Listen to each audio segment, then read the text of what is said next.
They called the country Al-Andalus. This is an Arabic word, and it means something to the effect of to become green at the end of summer. Among the products that were introduced into the West through Al-Andalus, I'll name a few of these products to you. Cotton, paper, glass mirrors, street lamps, salt, colored glass, silk, satin, pepper, cinnamon, handkerchiefs, deodorant, kerosene, linen, firearms, cotton balls, paper money, postage stamps, book binding, clocks, ceramic tiles, nitric acid, soap, astrolabes, compasses for navigation, slide rules, rulers, surgical instruments, windmills, spinning wheels, rose water, maps, globes, citrus and nectar fruits, carpets, eyeglasses, curtains, test tubes, porcelain, fine furs, velvet, almanacs, and encyclopedias. So you can see right away that some of the contributions that they have made, that's a legacy in itself. Because we are benefiting from this, and I can go on with the different aspects of culture that the Muslims developed in that part of the world and other parts of the Muslim world, and they made it in such a way that it was usable for Western society, and it helped Europe to come out of the Dark Ages. Things had really fallen and Europe was not central to the world anymore. But while the non-Muslim historians refer to the Dark Ages of Europe, just in Western Europe you had this amazing state of Andalus, of Muslim Spain, and out of there you had cities like Cordoba, and Cordoba at that time was the largest city in the world. It was a city of 1 million people plus. If you'd look at the street of Cordoba, it was completely lit up. There were street lights, which was unknown in Europe. They had public baths, they had libraries, they had universities. People would travel all from around the world just to study in Andalus, a true center of learning. So while you can say some of Europe was in the Dark Ages, another part of Europe, which is the Muslim area of Europe, it wasn't in a dark age at all, it was full of light. And you'll see when the Renaissance happened within Europe, and the Renaissance literally means the rebirth, it wasn't a rebirth from nothing. They had just taken everything from Andalus. If you look at Italy, all of the, the arts and so forth, they really just took it from the artisans of Muslim Spain. Okay, you kind of like added bits to it, made it their own style, of course, yeah. Yeah. So of course this rebirth wasn't something that was, from them themselves. They just learnt everything from the Muslims. Ultimately, the Crusaders came away with no permanent conquests, but they returned with something even more valuable: knowledge.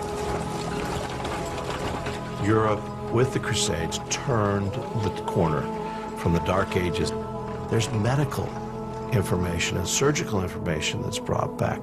Books are brought back, languages are brought back, everything is brought back. So the Crusades really do change Europe in a way that we have not seen before. Europe was on the verge of one of the most productive and creative periods of its entire history. Things like the great Gothic cathedrals, the universities, the law courts and legal systems, all of those were created. So following this long period of darkness, there came a tremendous explosion of really brilliant cultural achievements. The Renaissance is back in, the lights are on, and everything is good. What happened between the year 700, to 1500? What happened in that time? The Dark Ages? It was the Golden Age of Islam. And I want to just talk about some of the contributions that were made by Muslims. And this can get very complicated. In mathematics, some of the achievements made, they began algebra and symbols and equations. Developed Arabic numerals, sifr, 0, Arabic numeral system. They established a logarithm.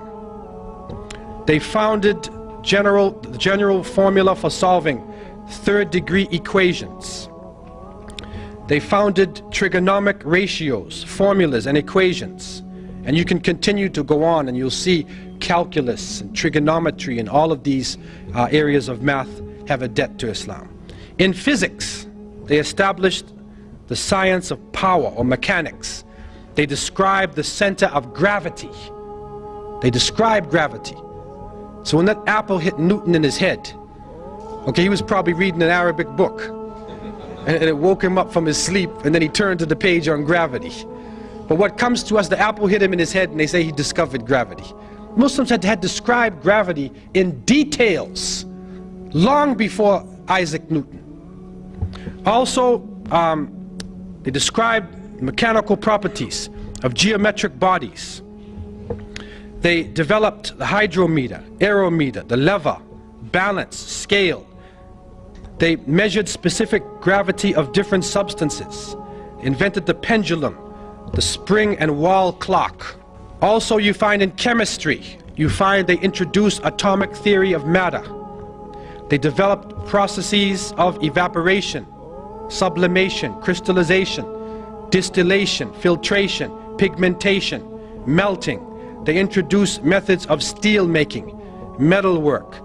They developed procedures for dyeing of cloths and textiles.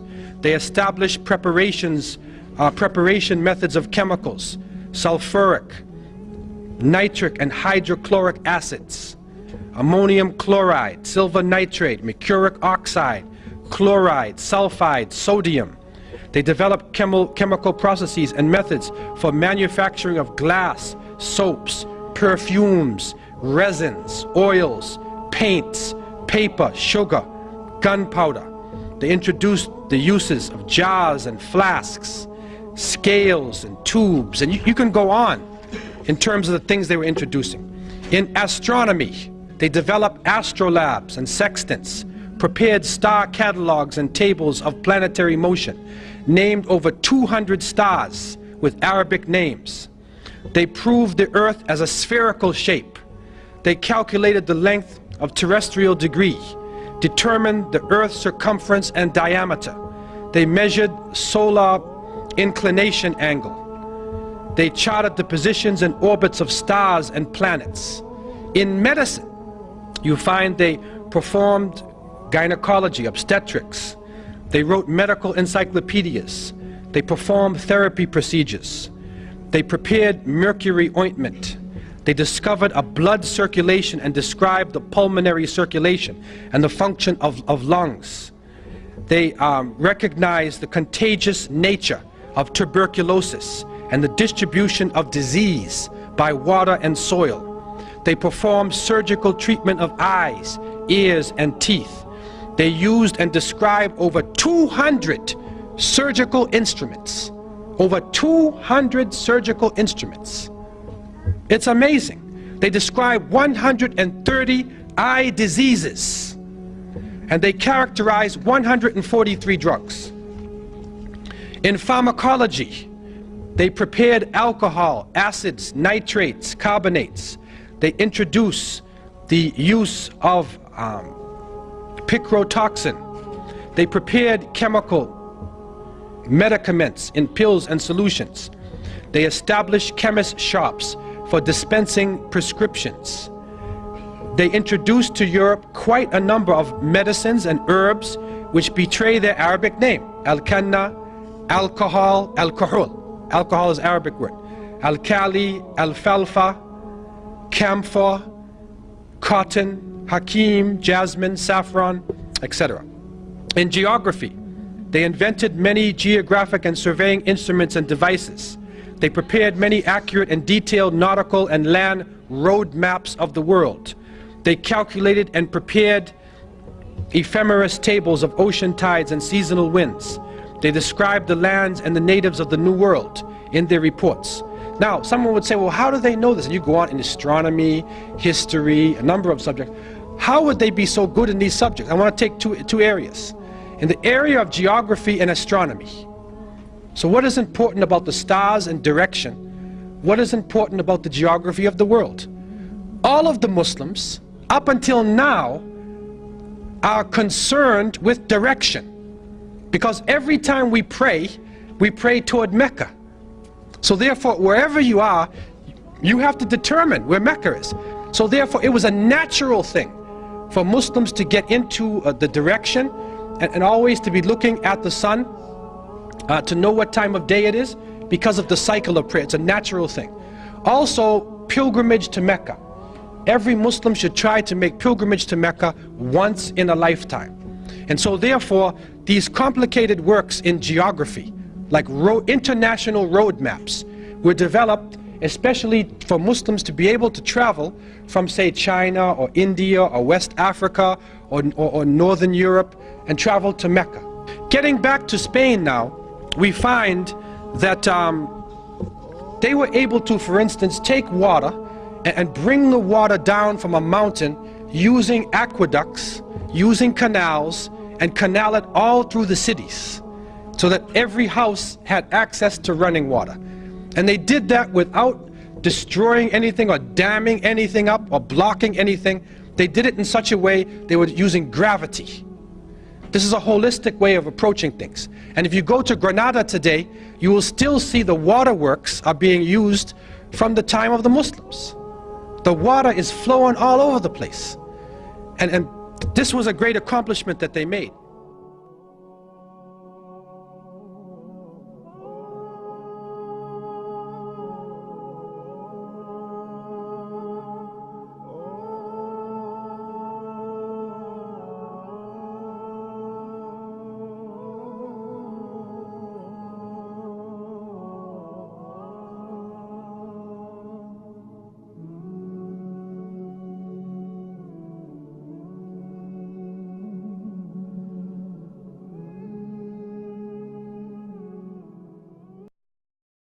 They called the country Al-Andalus. This is an Arabic word, and it means something to the effect of to become green at the end of summer. Among the products that were introduced into the West through Al-Andalus, I'll name a few of these products to you. Cotton, paper, glass mirrors, street lamps, salt, colored glass, silk, satin, pepper, cinnamon, handkerchiefs, deodorant, kerosene, linen, firearms, cotton balls, paper money, postage stamps, book binding, clocks, ceramic tiles, nitric acid, soap, astrolabes, compasses for navigation. So you can see right away that some of the contributions that they have made, that's a legacy in itself. Because we are benefiting from this, and I can go on with the different aspects of culture that the Muslims developed in that part of the world and other parts of the Muslim world, and they made it in such a way that it was usable for Western society, and it helped Europe to come out of slide rules, rulers, surgical instruments, windmills, spinning wheels, rose water, maps, globes, citrus and nectar fruits, carpets, eyeglasses, curtains, test tubes, porcelain, fine furs, velvet, almanacs, and encyclopedias. The Dark Ages. Things had really fallen and Europe was not central to the world anymore. But while the non-Muslim historians refer to the Dark Ages of Europe, just in Western Europe, you had this amazing state of Andalus, of Muslim Spain. And out of there, you had cities like Cordoba. And Cordoba at that time was the largest city in the world. It was a city of 1 million people plus.